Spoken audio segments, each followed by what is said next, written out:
lot. So, as Jeff mentioned, I'm from Memphis. My Twitter name is JP Loves Cotton. So I'm one of those people that is kind of rare in Twitter that I talk about cotton. When I got on Twitter, my office already had a corporate account, and we had a couple other people doing it. And I wanted to get out there and kind of meet some farmers, see if there was trade media out there, how people were using it. And I tried to figure out, like, well, what would make people that I want to connect with me? In high school, a bunch of friends called me JP, so that was really, you know, an easy way of saying my name. But I had worked in the cotton business for a very long time, and I thought, you know what, farmers ought to appreciate that I have an alliance to part of agriculture. So I made my name JP Loves Cotton. I later learned I should have picked a much shorter name, because in retweets and stuff, that adds up too many characters. But what I found with the communities that I wanted to connect with, it was amazing how excited people would get about cotton. I mean, I would get this enthusiasm where people would come up to me and say, hey, I'm in all natural fibers. Yeah. And I had this really rare opportunity that when I would go to a national farmers meeting and stuff, and Val, I know she was there, the first time or two we did these things, I would have farmers come up to my booth, and it was a meeting that I'd never been to before. I was a little intimidated because it's thousands and thousands of farmers, and they take over a whole downtown of Seattle. And I'm standing there wondering, okay, am I going to know anybody here?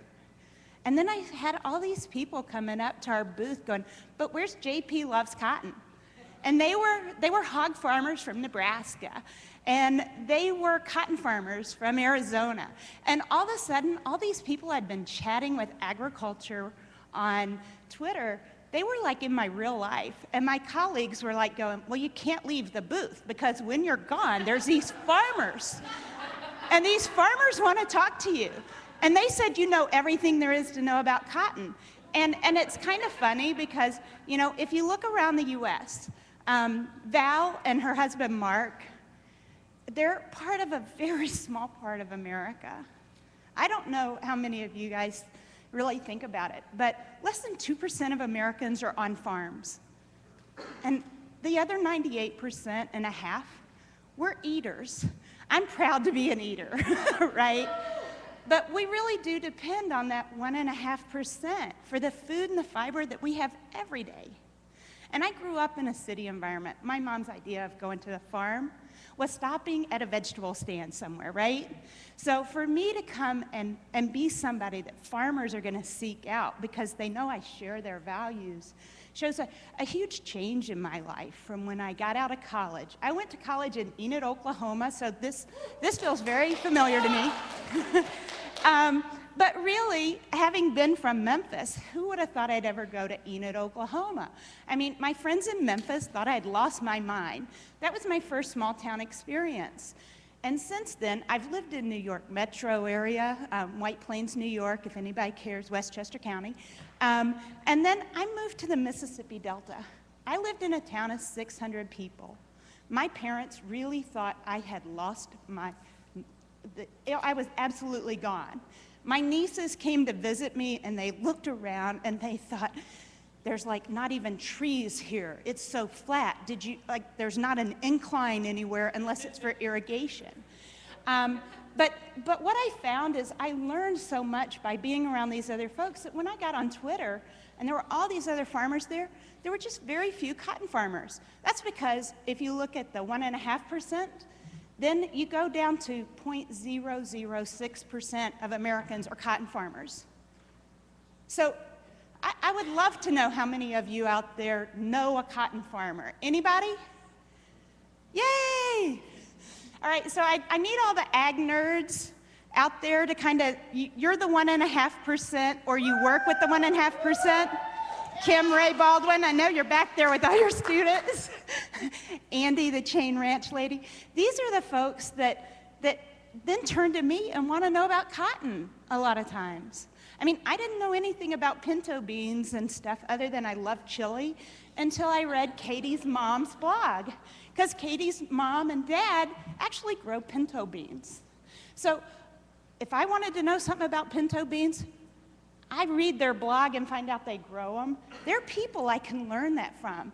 What I found through that is lots of people then, maybe, you know, as I build community, I'm a real big participator in blog chat. I love it.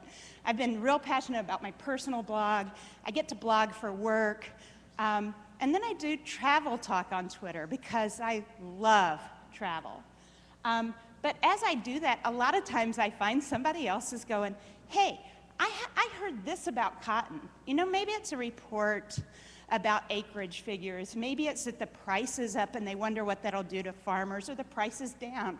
Or maybe it's the hurricane is blowing the North Carolina crop that was the best it's been onto the ground. But you know what? People on Twitter want to know something more about the news. They hear what's on CBS, but they want to know that kind of behind-the-scenes story. And because I have this great network of people I've worked with, of farmers, I can find that information really easy. So then they can just check with me, and I can help them find that information. I put it on my blog. I put it on YouTube. You know, I'm the person who, when I saw a bunch of ladies, and I'm not going to point any names out, but they were talking about what they were going to wear for 140. I went, well, I bet you can guess what I'm going to wear. It'll be cotton. like, I'm not really sure what kind of cotton it'll be, but it'll be cotton. And that's because for me, when I get excited about something, I can get other people excited about it. You know, otherwise, we all go through our day-to-days. There's lots of things that you can't give time to think about, right? Otherwise, you'd just be so saturated. You couldn't possibly give thought to all the things you come in contact with.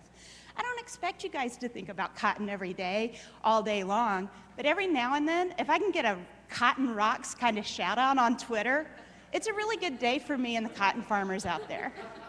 And if anybody wants to do that, I'll make sure you get props later. But really, for me, it gets to be really exciting as somebody who works in agriculture every day to see that kind of excitement out there. It may be very small to other people, but you know, I was really touched by the drought in Oklahoma. Having gone to school in Enid, I got a lot of friends in Oklahoma City that had to leave their homes because of wildfires. I have friends in Texas that were evacuating their neighborhoods out around Austin because of wildfires. So I wrote a couple of blogs about it. Then my friend Carrie up in Wisconsin decided she wanted to do a hay drive. She wanted to find a way to get hay to these farmers in Oklahoma and Texas that really couldn't grow any. Becky's, you know, if you follow Becky, you know that this hadn't been the best year, but she caught a couple of rains, and she thinks she's better off than most farmers because she caught a few rains. Well, this week, I had people in Houston asking me how they could get a truck of hay to a farmer who commented on my blog that she was in desperate need. She was worried that her sheep and her goats would have to be sold immediately because she had no hay and she couldn't afford it. They're talking about trucking it down from Wisconsin, from South Dakota. And so by participating in the online space, I can help people make those real connections. So when people think that it's social media and it's over here, I can look to the real connections I can make. I can make a difference with farmers. I can make a difference with the friends I have who look at me still and go, you work in agriculture, what is that? I mean, last night I had, at dinner, somebody said they did some work with ag, and I said, well, what do you mean? And he goes, agriculture, because he's used to the same conversations as I am, where people don't know agriculture every day. But we're lucky enough that we have enough people in small-town America that are trying to tell these stories. And it may be that you have a florist shop and you just signed up for your Twitter account today, and you're going to look to build that following and talk to people about flowers. And it may be that you're talking about the crop you produce or something. But to me, at the end of the day, as we're all telling our own stories, we also need to be magnifying the stories of other people around us, really making those connections, helping others make a difference. I will tell you quickly, I'd like to just mention, I blog personally at jplovescotton.com because the brand stuck, as we were talking about earlier, and monsantoblog.com. Thanks.